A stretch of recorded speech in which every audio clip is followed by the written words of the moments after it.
আমরা মরেই যাব।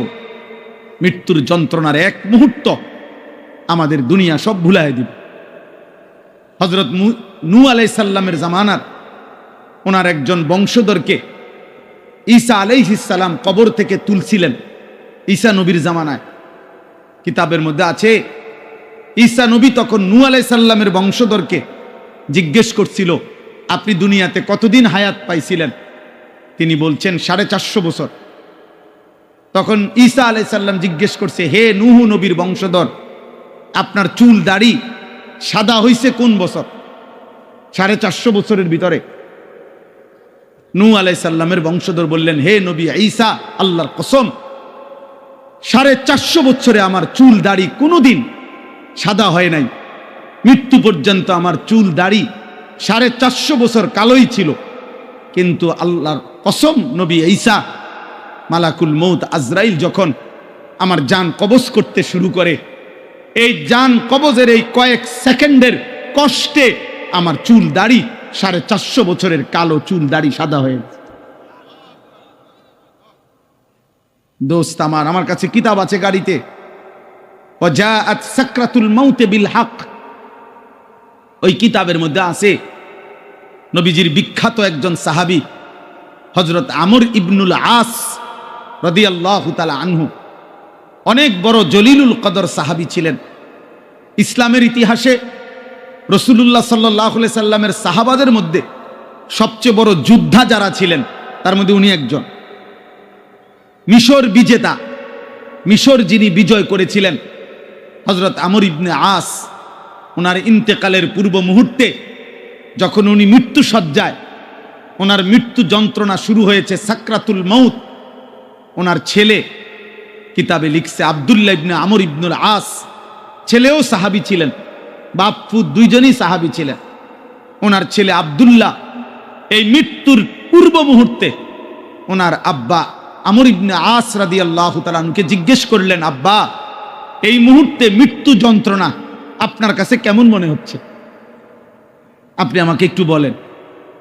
কসম আল্লাহর, সাহাবী আমর ইবনে আস বলে, ইয়া বুনাইয়া, হে আমার কলিজার টুকরা সন্তান, কাআন্না জিবালাদ দুনিয়া আলা সাদরি, আমার কাছে মনে হচ্ছে পৃথিবীর সবগুলো পাহাড় আমার বুকের উপরে চাপ দিয়ে রাখছে। কাআন্না জিবালাদ দুনিয়া আলা সাদরি, পৃথিবীর সবগুলো পাহাড় আমার বুকে চাপ দিয়ে রাখছে। ওয়া কাআন্নি আতানাফাসু মিন সাকবিল ইবরা, আর তিনি বলে, বাপ আমার, সন্তান আমার মনে হয় আমি যেন সুইয়ের ছিদ্র দিয়া একটু নিঃশ্বাস নিতেছি।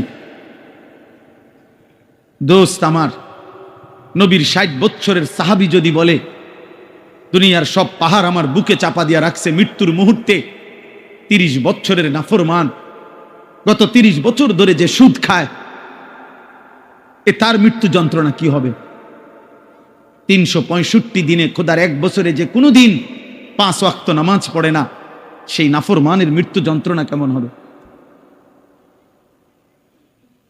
বছরের পর বছর যারা হারাম খায়, হারাম উপার্জন করে, মিথ্যা বলে, হারাম রোজগার করে, বছরের পর বছর যারা বেপর্দা, বছরের পর বছর যারা রাতের পর রাত যুবক, নারী, ছবি, অস্থি, দৃশ্য, উলঙ্গ, নাচ গান, মোবাইলের অসভ্যতা নিয়ে ব্যস্ত আছো, বাপ তুমি বাপ যদি মরে যাও, মৃত্যুর মুহূর্তে তোমার যন্ত্রণা কেমন হবে? কেমন হবে? সাথী আমার, দোস্ত আমার, বন্ধু আমার, আমি অনুরোধ করছি আজ এই 2 দিন ব্যাপী তাফসীরুল কোরআন মাহফিলে আমি ছোট ভাই, আমি অনুরোধ করলাম, কবর ভুলে গেলে চলবে না, মৃত্যু ভুলে গেলে চলবে না। ভুলে গেলে কেউ থাকতেও পারে নাই, অহংকার করে কেউ থাকতে পারে নাই, নাফরমানি করে কেউ থাকতে পারে নাই, আল্লাহর হাত থেকে কেউ ছুটতে পারে নাই, আল্লাহর বাঁধন থেকে কেউ ছুটতে পারে নাই। বাপ আয়াহসাবু আল্লান ইয়ারাহু আহাদ, আল্লাহ বলে আমার বান্দা কি জানে না? সে কি ভেবেছে তাকে কেউ দেখে না? আমার থেকে ছুটবা কেমনে বান্দা? আমার থেকে ছুটবা কেমনে? কোরআনুল কারীমের 21 নম্বর পারা কোরআনুল কারীমের 32 নম্বর সূরা, সূরায়ে সাজদা। এই যে আমরা যে সেজদা দেই নামাজে, এই সেজদা, এই সূরাটার নাম। এই সূরার 5টা আয়াত 10, 11, 12, 13, 14, 15 না 14, 10, 11, 12, 13, 14 এই মোট 5টি আয়াত আমি আপনাদের সামনে তেলাওয়াত করেছি। এই আর অল্প একটু সময় ইনশাআল্লাহ। আমার মূলত বয়ান করার কথা ছিল মাগরিব বাদ। আমার ব্যক্তিগত সমস্যার কারণে আমি আব্দুল কুদ্দুস ভাইকে বলছিলাম এশার নামাজের পরে বয়ান করব। অল্প একটু সময় আমি আপনাদের সামনে এই 5টা আয়াতের সংক্ষিপ্ত একটু কথা পেশ করতে চাই। তাফসীরুল কোরআন মাহফিলের একটা বড় বৈশিষ্ট্য কোরআনুল কারীমের তাফসীর, কোরআনুল কারীমের তাফসীর হওয়া।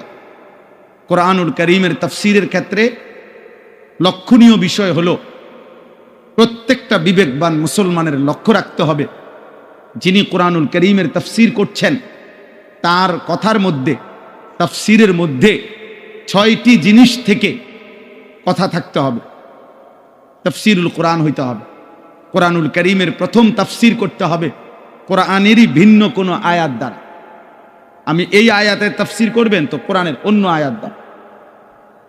কোরআনুল কারীমের দ্বিতীয় তাফসীর হবে রাসূলুল্লাহ সাল্লাল্লাহু আলাইহি ওয়াসাল্লামের কথা, কাজ, বক্তব্যের দ্বারা। কোরআনুল কারীমের তৃতীয় তাফসীর হবে সাহাবায়ে কেরামের বক্তব্যের দ্বারা। কোরআনুল কারীমের চতুর্থ তাফসীর হবে সাহাবাদেরকে যারা ঈমানের সাথে দেখছেন, সাহাবাদের থেকে দ্বীন শিখছেন যারা তাবিঈন, তাদের বক্তব্যের দ্বারা। কোরআনুল কারীমের পঞ্চম তাফসীর হতে হবে আরবি ভাষায়, বিশুদ্ধ আরবি ভাষায় এই শব্দ যেই অর্থে ব্যবহৃত হয় ওই ব্যবহারের আলোকে। কোরআনুল কারীমের ষষ্ঠ তাফসীর হইতে হবে যিনি বলতেছেন তিনি পূর্ণ ঈমান, আমল, তাকওয়া সহ সুস্থ, পক্ষপাত মুক্ত, আকলে সালিম, সুস্থ, সুন্দর, স্বাভাবিক, আমল আখলাকওয়ালা আকলের অধিকারী কিনা সেটা লক্ষ্য কর। বুঝেন নাই কথা? আকলে সালিম হওয়া। এই জন্য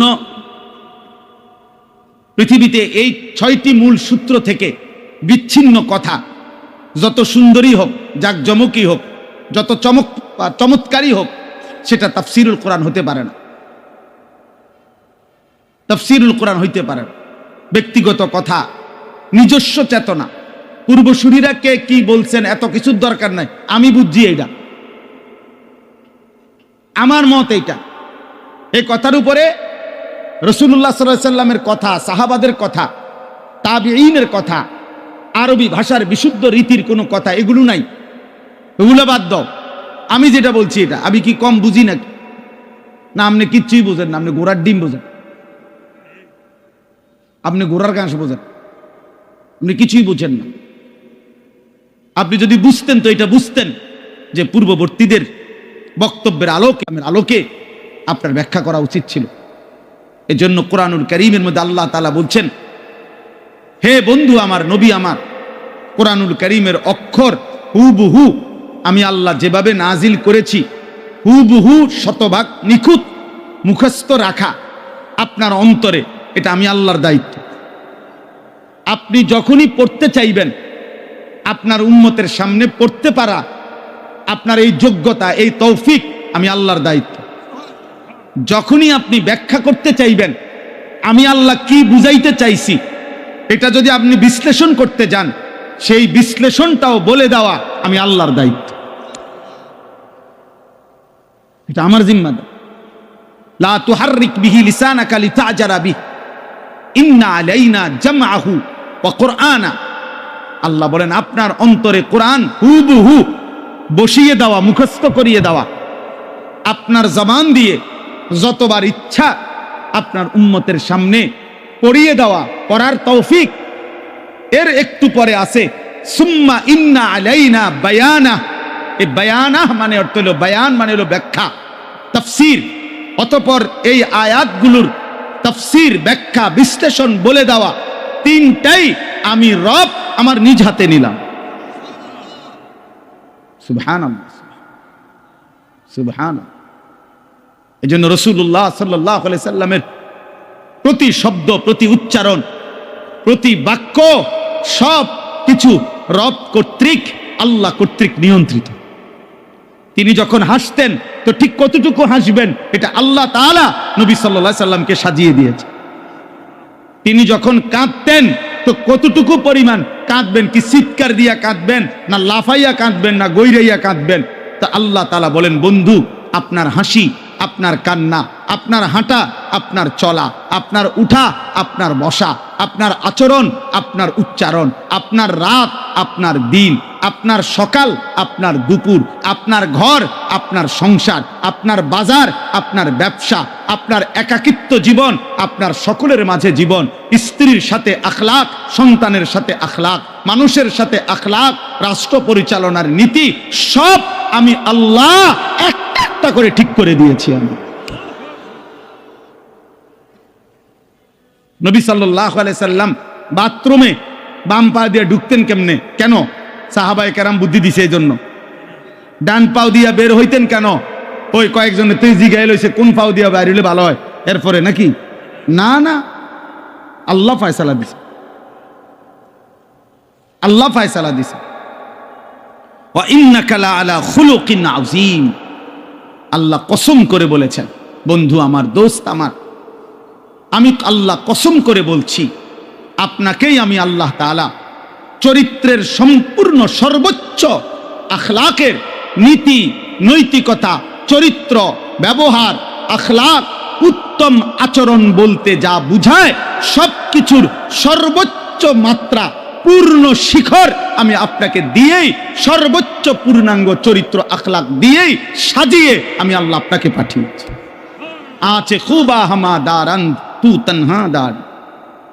আল্লামা ইকবাল এই জন্য বলছে, হে নবী মুহাম্মদ, ১৬ লক্ষ নবী এবং রাসূলের যত গুণ, যত সিফাত, সব যদি সব নবীর মুজিজা আদম থেকে ঈসা আপনার একার মাঝে যদি তালাশ করি, আছে খুবা হামা দারান্দ তু তনহা দারি, আপনি একাই সব,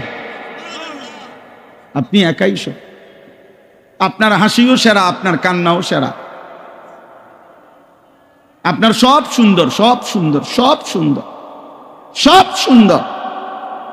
আপনার পরে কোনো কিছুতে, কোনো কিছুর জন্য একটা সুতার বুদ্ধি, এক সুতা, একটা কথা, নতুন বুদ্ধি, নতুন পরামর্শ, নতুন কোনো পদ্ধতি বলার জন্য আল্লাহ বলছে, বন্ধু আর কোনো দরকার নাই, সবকিছুর পূর্ণাঙ্গ, সবকিছুর চূড়ান্ত নিয়ম, পদ্ধতি, আদব, আখলাক, শিষ্টাচার, নৈতিকতা, ভদ্রতা, আচরণ, উচ্চারণ সব পূর্ণ করে আপনাকে আমি পাঠাইছি। আল্লাহ তাআলা আমাদেরকে আজ 5 ডিসেম্বর 2025 রোজ শুক্রবার কুমিল্লা জেলা মুরাদনগর উপজেলাধীন ঐতিহ্যবাহী কোম্পানিগঞ্জ বাজার ফল ব্যবসায়ী সমিতির উদ্যোগে আজকের এই 2 দিনব্যাপী 26তম বার্ষিক তাফসীরুল কোরআন মাহফিলে প্রথম দিনে এই পর্বে আল্লাহ তাআলা আমাদেরকে আসবার, বসবার, আল্লাহর জন্যই অংশগ্রহণ করার তৌফিক দান করেছেন, আলহামদুলিল্লাহ। প্রিয় ভাই নওজোয়ান, দয়া করে আল্লাহর কথা বসে শুনলে ভালো।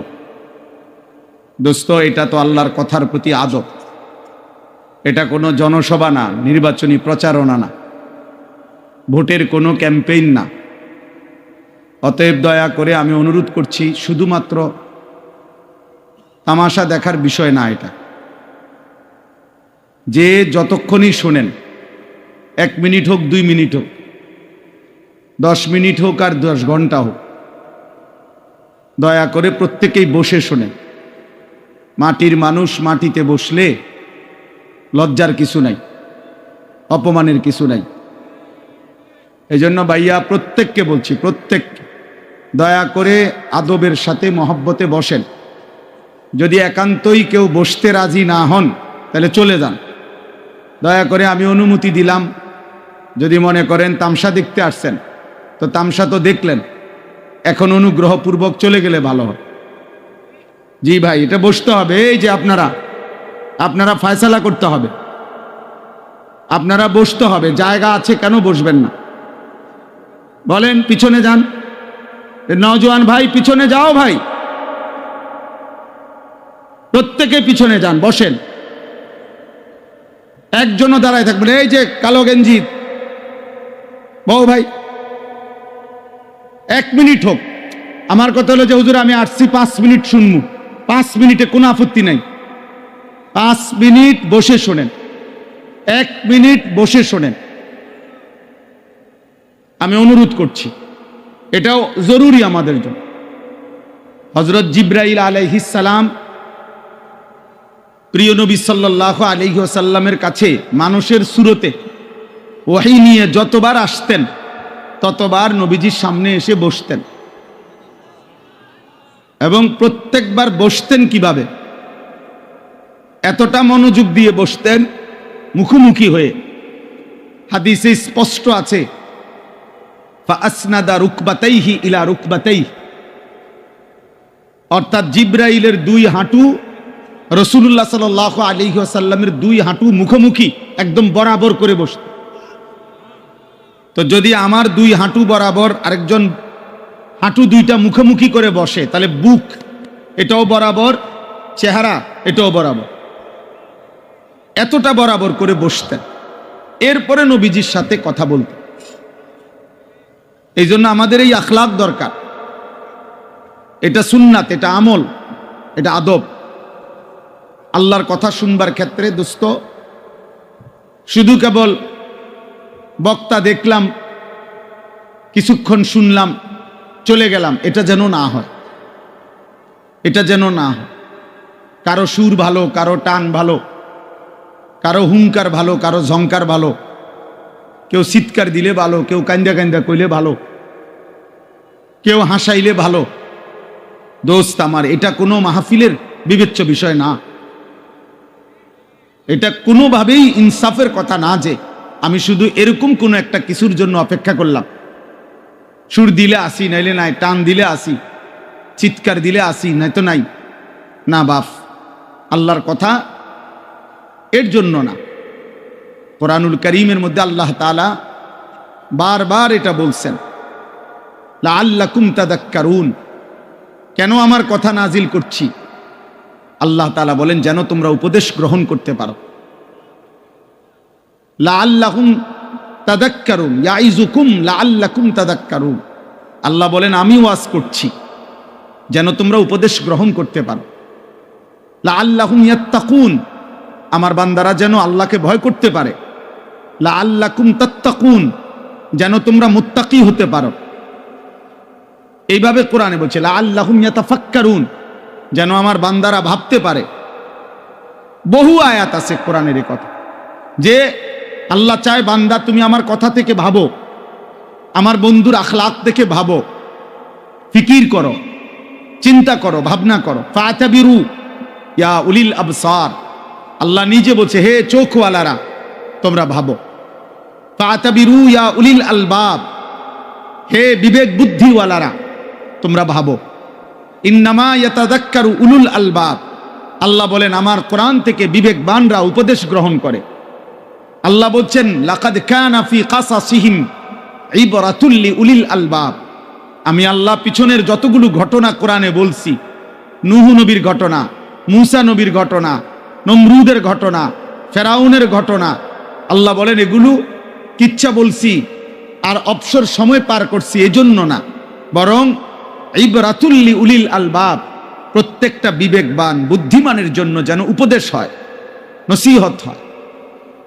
কোরআনুল কারীমের মধ্যে আছে আল্লাহ বলছেন মূসা নবীকে, ভাইয়া তোমরা বসতে হবে, এই ছেলেরা, এই মোবাইলওয়ালা ছেলে বসো তুমি। দোস্ত আমি অনুরোধ করি, একটা ছেলেও, আমার হাত জোড় অনুরোধ তোমাদের কাছে, মোবাইল হাতে ধরে ভিডিও বা রেকর্ড করবে না কেউ, আল্লাহর ওয়াস্তে। এই মাহফিল আমি যখন কর্মজীবনের শুরু আমার, আমি তখন থেকে চিনি এই মাহফিল। এই মাহফিলে আমি নিজে শ্রোতা হয়ে ওয়াজ শুনছি, এইখানে বসে ওয়াজ শুনছি আমি। এটা ফল ব্যবসায়ীদের মাহফিল, ঐতিহ্যবাহী মাহফিল, আলহামদুলিল্লাহ। অল্প কয়েকজন ব্যবসায়ী মনে করেন আফেল উফুল বেচে, কিন্তু আল্লাহর দ্বীনের একটা ফিকির ধারাবাহিক করাতে আজকে তারা পুরো অঞ্চলের জন্য ব্র্যান্ড, তারা একটা প্রতীক। হাজারো মানুষ অপেক্ষায় থাকে যে ফল ব্যবসায়ীদের মাহফিলটা কোন দিন হবে। তাইলে কিছু অল্প মানুষ হোক, সামান্য হিম্মত হোক, কিন্তু আল্লাহর পথে লেগে গেলে, শুরু করলে একদিন আল্লাহ এটাকে অনেক দূর আগায় দেয়। এটা একটা গুরুত্বপূর্ণ বিষয়, গুরুত্বপূর্ণ বিষয়। এই জন্য দোস্ত আমি অনুরোধ করছি, আমরা প্রত্যেকে একজনও 2 দিন ব্যাপী এই মাহফিলের লাখ লাখ টাকা খরচ, কারো 10 টাকা, কারো 5 টাকা, কারো কষ্টে ভেজা টাকা, সারাদিন দামাদামি মুলামুলি করে এরপরে অর্জন করা বেচারার লাভের কয়টা টাকার থেকে সে এখানে মাহফিলে দিছে, আখেরাতের আশায় দিছে। আমরা ভিডিও করবো, মোবাইল করবো, ছবি তুলমু, বুট বেচা হবে, বাদাম বেচা হবে, চটপুটি বেচা হবে। প্রিয় ভাই, প্রিয় বাবা, এর জন্য এত বড় মাহফিল সাজানো হয় নাই। এটা ইনসাফ না বাপ, এটা ইনসাফ না। 10 লাখ টাকা যদি খরচ হয়, তাহলে এই 5-10 লাখ টাকার মাকসাদ এটা নয়, বরং আখেরাত। আখেরাত, পরকালের একটু সঞ্চয়, আখেরাতের একটু পুঁজি, আখেরাতের পুঁজি। এই জন্য দোস্ত আমি অনুরোধ করছি প্রত্যেকে, আমার কথা হলো মোবাইল চালাবার দরকার তো আপনি বাইরে যান, আল্লাহর কথা দিল দিয়ে শোনেন, দরদ নিয়ে শোনেন। বলতেছিলাম ফেরাউনের মতো কাফেরের কাছেও যখন আল্লাহ তাআলা মুসা আলাইহিস সালামকে পাঠাইছেন, কোরআনে আছে, আল্লাহ বলছেন, হে মুসা, ফেরাউনের মতো এই খোদা দাবিদার, এই নিকৃষ্ট কাফের, এত বড় জালেম, তার কাছে তুমি যাও, আমার কথা বলো, কালেমার দাওয়াত দাও। কেন? লাআল্লাহু ইয়াতাযাক্কারু আও ইয়াখশা, এই যে কোরআন শরীফের আয়াত, ফাকুলা লাহু কাওলান লাইয়িনা লাআল্লাহু ইয়াতাযাক্কারু আও ইয়াখশা। এই পাঞ্জাবিওয়ালা, এই পাঞ্জাবিওয়ালা, ঘটনা কি? হুজুর অটো উঠাও, সিএনজি উঠাও, বাজারে দেখো জ্যাম লাগিয়ে গেছে, ওগুলো উঠাও।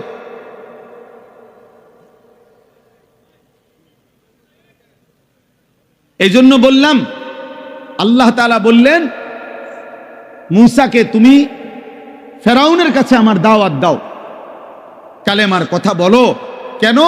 লাআল্লাহু ইয়াতাযাক্কারু আও ইয়াখশা, হয়তো সে উপদেশ গ্রহণ করবে অথবা আমি আল্লাহকে ভয় করব। তাহলে ফেরাউনের মতো একজন নিকৃষ্ট কাফের শেষ পর্যন্ত সে কি ঈমান আনছে? কথা বলেন না। কিন্তু তবুও আল্লাহ তাআলা তার কাছেও যখন পেশ করছে দিন, মুসা নবীকে পাঠাইছেন, বলছে আমি আল্লাহর উদ্দেশ্য, হয় সে উপদেশ গ্রহণ করবে, নয়তো আমি আল্লাহকে ভয় করব। তাহলে পৃথিবীর নিকৃষ্ট কাফেরের কাছেও আল্লাহর দিন পৌঁছানোর উদ্দেশ্য একটাই, উপদেশ গ্রহণ, আল্লাহকে ভয় করা। তো সেখানে আমাদের কাছে আল্লাহর দিন পেশ করার মাকসাদ কি? তামাশা শুধু? তাইলে আপনি বক্তা যাচাই করে কি লাভ? যে অমুক বক্তার সুরটা ভালো হইছে, অমুক বক্তারে এটা ভালো হইছে। আমার ভাই, এটা দিয়ে হবে কি? এটা দিয়ে কি হবে? আখেরাত দরকার, আখেরাত দরকার, আখেরাত দরকার। আপনি যদি বুঝেন তবুও আখেরাত হবে, আপনি যদি না বুঝেন তবুও আখেরাত। ভুলে গেলেও আখেরাত হবে, স্মরণে থাকলেও আখেরাত হবে। গোলামি করলেও আখেরাত হবে, নাফরমানি করলেও আখেরাত হবে। সেজদা দিতে দিতে কেউ আব্দুল কাদের জিলানী হলেও মরে যাবে, নাফরমানি করতে করতে কেউ ফেরাউন নমরুদ হলেও মরেই যাবে। ওয়াজাআত সাকরাতুল মাউত বিল হক যালিকা মা কুনতা মিনহু তাহিদ। আল্লাহ বলে, বান্দা সত্য সত্যই একদিন, যেদিকে যাও না কেন বান্দা, যত পলায়ন করো না কেন, যতবারই ভেগে যাও না কেন, একদিন সত্য সত্য মৃত্যুর যন্ত্রণা আসবে। আর মৃত্যুর যন্ত্রণা সাকরাতুল মাউত আল্লাহ কোরআনে ব্যবহার করছেন, তাফসীরের মধ্যে আছে, কারো মৃত্যুর যন্ত্রণা যখন শুরু হয় যদি সে বিগত 900 বছর পৃথিবীতে হায়াত পেয়ে থাকে আর 900 বছর আল্লাহর নাফরমানি করে থাকে, কিন্তু 900 বছরে কোনোদিন 1 সেকেন্ডের জন্য কোন রকমের দুঃখ কষ্ট বেদনা, এক ফোঁটা চোখের পানি পড়ে নাই, একটা সুইয়ের কাঁটার আঘাত লাগে নাই, পুরাপুরি 900 বছর যেই নাফরমান সুখ আর আনন্দ আহ্লাদে এই দুনিয়া কাটাইছে, খুদার কসম তাফসিরে লিখছে মৃত্যু যন্ত্রণার প্রথম সেকেন্ডে, 1 সেকেন্ডে আজরাইল জান কবজের আগ মুহূর্তে, মৃত্যু যন্ত্রণার প্রথম মুহূর্তেই 900 বছরের সুখ আর আনন্দ নাফরমান ভুলে যাবে, ভুলে যাবে, ভুলে যাবে। পরবর্তী সেকেন্ড যদি তাকে জিজ্ঞেস করা হয়, হে আল্লাহর বান্দা, বিগত দুনিয়াটা তো তুমি খুব আরাম এবং আয়েশে কাটাইছিলা, খোদার কসম তখন ওই নাফরমান বলবে, মাওলা সুখ কি জিনিস আমি তা জীবনে কোনোদিন দেখি নাই, অথচ সে সুখেই ছিল। হাদিসের মধ্যে আছে আল্লাহর নবী সাল্লাল্লাহু আলাইহি সাল্লাম বলছেন, হাসরের ময়দানে প্রত্যেক নাফরমানকে, পাপীদেরকে, দুনিয়া যারা আনন্দ উল্লাস আর ফুর্তি আর হারাম মজা নিয়া ভোগ করছে, আল্লাহ তাআলা ফেরেশতাদেরকে বলবে, পরে জাহান্নামের বাহির দিয়া একটা বার ঘুরাইয়া জাহান্নামের দরজা বরাবর 1 মিনিট বা 10টা সেকেন্ড দরজার বরাবর দাঁড় করাইয়া এরপরে আমার কাছে নিয়ে আসো। বিশুদ্ধ হাদিস। প্রত্যেক নাফরমানকে ফেরেশতারা জাহান্নামের বাহিরে ঘুরাইয়া দরজার সামনে 1 মিনিট বা 10টা সেকেন্ডের জন্য দাঁড় করাবে। জাহান্নামের একটা আগুনের বাতাস তার বুকটা বরাবর একটা ধাক্কা দিবে বাতাস। আল্লাহর কসম নবী বলেন, ফেরেশতা যখন এরপরে ওই নাফরমান ব্যক্তিকে আল্লাহর সামনে আনবে, আল্লাহ তাআলা জিজ্ঞেস করবে, আমার বান্দা দুনিয়ার হায়াত তো তুমি খুব আরামেই কাটাইছিলা, ঠিক না? তো সেই নাফরমান পাপী অথচ দুনিয়ায় যে ভোগ বিলাস করছে, সে আল্লাহকে বলবে, রব জীবনে সুখ কি জিনিস আমি তা কোনোদিন দেখিনি। জাহান্নামে এখনো ঢুকে নাই, জাহান্নামের প্রথম বাতাসের ধাক্কা।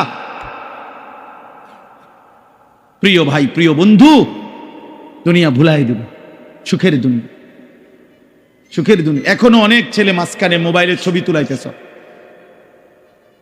ফালতু বাপ, তুমি উঠে গেলে ভালো। আমি তো ভোটের জন্য আসি নাই, কাজে ব্যাপক জনসমর্থন আমার দরকার নেই। আমি নির্বাচনে প্রার্থী না, আমার কোনো ভোটের দরকার নেই, কাজে আমার ব্যাপক সমর্থন লাগবে এমন না। আমি 2-4-5 জন মানুষের সামনেও বয়ান করছি। অতএব দয়া করে আমি অনুরোধ করছি, আমাদের দিকে তাকায় আসুন। এবং সকল বক্তার ওয়াজ নিজের ফায়দা দরকার। এই মোবাইলগুলোতে লক্ষ লক্ষ ওয়াজ আছে, সব বক্তার ওয়াজ আছে। দোস্ত, আমার জীবনে থাকা দরকার, আমার কলিজায় থাকা দরকার, আমার হৃদয়ে উপলব্ধি দরকার, আমার বিবেকের অনুভূতি দরকার। এটুকু যদি ভাবনা না আসে, 3টা ঘন্টা আল্লাহর কথা শুনলাম, অথচ আমার হৃদয়ে সামান্যতম কোনো নড়াচড়া হয় নাই, কি শুনলাম? বললই কি, শুনলাম কি, আয়োজনই হলো কি? 10 ঘন্টা ওয়াজ শুনলাম, আমার হৃদয়ে কোনো অনুভূতি জাগে নাই। হাদিসের মধ্যে আছে, হযরত ইরবাদ ইবনে সারিয়া বলেন রাদিয়াল্লাহু তাআলা আনহু, নবীজি আমাদের সামনে ওয়াজ করেছেন। ওয়াজানা রাসূলুল্লাহ সাল্লাল্লাহু আলাইহি ওয়াসাল্লাম, নবীজি যখন আমাদের সামনে ওয়াজ করলেন, তিনি বলেন, জারাফাত মিনহাল উয়ুন ওয়া ওয়াজিলাত মিনহাল কুলুব, আমাদের প্রত্যেকের চোখ দিয়ে অঝরে পানি ঝরতে লাগলো এবং আমাদের অন্তরগুলো আল্লাহর ভয়ে কাঁপতে শুরু করলো। এ ছিল ওয়াজের ফলাফল, প্রতিক্রিয়া সাহাবায়ে কেরাম। এই জন্য দোস্ত, আমরা প্রত্যেকেই এই কথা মনে রাখতে হবে, আমরা মরেই যাব। মৃত্যুর যন্ত্রণার 1 মুহূর্ত আমাদের দুনিয়া সব ভুলাই দিবে। হযরত নূহ আলাইহিস সালামের জামানার ওনার একজন বংশধরকে ঈসা আলাইহিস সালাম কবর থেকে তুলছিলেন। ঈসা নবীর জামানায় কিতাবের মধ্যে আছে, ঈসা নবী তখন নূহ আলাইহিস সালামের বংশধরকে জিজ্ঞেস করছিল, আপনি দুনিয়াতে কতদিন হায়াত পাইছিলেন? তিনি বলছেন 450 বছর। তখন ঈসা আলাইহিস সালাম জিজ্ঞেস করছে, হে নূহ নবীর বংশধর, আপনার চুল দাড়ি সাদা হইছে কোন বছর? 450 বছরের ভিতরে। নূহ আলাইহিস সালামের বংশধর বললেন, হে নবী ঈসা, আল্লাহর কসম 450 বছরে আমার চুল দাড়ি কোনোদিন সাদা হয় নাই। মৃত্যু পর্যন্ত আমার চুল দাড়ি 450 বছর কালোই ছিল। কিন্তু আল্লাহর কসম নবী ঈসা, মালাকুল মউত আজরাইল যখন আমার জান কবজ করতে শুরু করে, এই জান কবজের এই কয়েক সেকেন্ডের কষ্টে আমার চুল দাড়ি 450 বছরের কালো চুল দাড়ি সাদা হয়ে গেছে। দোস্ত আমার কাছে কিতাব আছে গাড়িতে, ওয়াজাআত সাকরাতুল মাউত বিল হক। ওই কিতাবের মধ্যে আছে নবীজির বিখ্যাত একজন সাহাবী হযরত আমর ইবনুল আস রাদিয়াল্লাহু তাআলা আনহু, অনেক বড় জলিলুল কদর সাহাবী ছিলেন। ইসলামের ইতিহাসে রাসূলুল্লাহ সাল্লাল্লাহু আলাইহি সাল্লামের সাহাবাদের মধ্যে সবচেয়ে বড় যোদ্ধা যারা ছিলেন তার মধ্যে উনি একজন। মিশর বিজেতা, মিশর যিনি বিজয় করেছিলেন, হযরত আমর ইবনে আস, ওনার ইন্তেকালের পূর্ব মুহূর্তে যখন উনি মৃত্যু সজ্জায়, ওনার মৃত্যু যন্ত্রণা শুরু হয়েছে, সাকরাতুল মাউত, ওনার ছেলে কিতাবে লিখছে আব্দুল্লাহ ইবনে আমর ইবনুল আস, ছেলেও সাহাবী ছিলেন, বাপ পুত দুইজনই সাহাবী ছিলেন। ওনার ছেলে আব্দুল্লাহ এই মৃত্যুর পূর্ব মুহূর্তে ওনার আব্বা আমর ইবনে আস রাদিয়াল্লাহু তাআলা আনহুকে জিজ্ঞেস করলেন, আব্বা এই মুহূর্তে মৃত্যু যন্ত্রণা আপনার কাছে কেমন মনে হচ্ছে? আপনি আমাকে একটু বলেন। কসম আল্লাহর, সাহাবী আমর ইবনে আস বলে, ইয়া বুনাইয়া, হে আমার কলিজার টুকরা সন্তান, কাআন্না জিবালাদ দুনিয়া আলা সাদরি, আমার কাছে মনে হচ্ছে পৃথিবীর সবগুলো পাহাড় আমার বুকের উপরে চাপ দিয়ে রাখছে। কাআন্না জিবালাদ দুনিয়া আলা সাদরি, পৃথিবীর সবগুলো পাহাড় আমার বুকে চাপ দিয়ে রাখছে। ওয়া কাআন্নী আতানাফাসু মিন সাকবিল ইবরা, আর তিনি বলে, বাপ আমার, সন্তান আমার, আমার মনে হয় আমি যেন সুইয়ের ছিদ্র দিয়া একটু নিঃশ্বাস নিতেছি। দোস্ত আমার, নবীর 60 বছরের সাহাবী যদি বলে দুনিয়ার সব পাহাড় আমার বুকে চাপা দিয়া রাখছে মৃত্যুর মুহূর্তে, 30 বছরের নাফরমান গত 30 বছর ধরে যে সুদ খায়, তার মৃত্যু যন্ত্রণা কি হবে? 365 দিনে খোদার এক বছরে যে কোনো দিন 5 ওয়াক্ত নামাজ পড়ে না, সেই নাফরমানের মৃত্যু যন্ত্রণা কেমন হবে? বছরের পর বছর যারা হারাম খায়, হারাম উপার্জন করে, মিথ্যা বলে, হারাম রোজগার করে, বছরের পর বছর যারা বেপর্দা, বছরের পর বছর যারা রাতের পর রাত যুবক, নারী, ছবি, অস্থি দৃশ্য, উলঙ্গ নাচ গান, মোবাইলের অসভ্যতা নিয়ে ব্যস্ত আছো বাপ, তুমি বাপ যদি মরে যাও, মৃত্যুর মুহূর্তে তোমার যন্ত্রণা কেমন হবে? কেমন হবে? সাথী আমার, দোস্ত আমার, বন্ধু আমার, আমি অনুরোধ করছি, আজ এই 2 দিন ব্যাপী তাফসীরুল কোরআন মাহফিলে আমি ছোট ভাই, আমি অনুরোধ করলাম, কবর ভুলে গেলে চলবে না, মৃত্যু ভুলে গেলে চলবে না। ভুলে গেলে কেউ থাকতেও পারে নাই, অহংকার করে কেউ থাকতে পারে নাই, নাফরমানি করে কেউ থাকতে পারে নাই, আল্লাহর হাত থেকে কেউ ছুটতে পারে নাই, আল্লাহর বাঁধন থেকে কেউ ছুটতে পারে নাই বাপ। আয়াহসাবু আল্লান ইয়ারাহু আহাদ, আল্লাহ বলে আমার বান্দা কি জানে না? সে কি ভেবেছে তাকে কেউ দেখে না? আমার থেকে ছুটবা কেমনে বান্দা? আমার থেকে ছুটবা কেমনে? কোরআনুল কারীমের 21 নম্বর পারা, কোরআনুল কারীমের 32 নম্বর সূরা, সূরায়ে সাজদা। এই যে আমরা যে সেজদা দেই নামাজে, এই সেজদা, এই সূরাটার নাম। এই সূরার 5টা আয়াত, 10, 11, 12, 13, 14, 15, না 14, 10, 11, 12, 13, 14 এই মোট 5টি আয়াত আমি আপনাদের সামনে তেলাওয়াত করেছি। এই আর অল্প একটু সময় ইনশাআল্লাহ।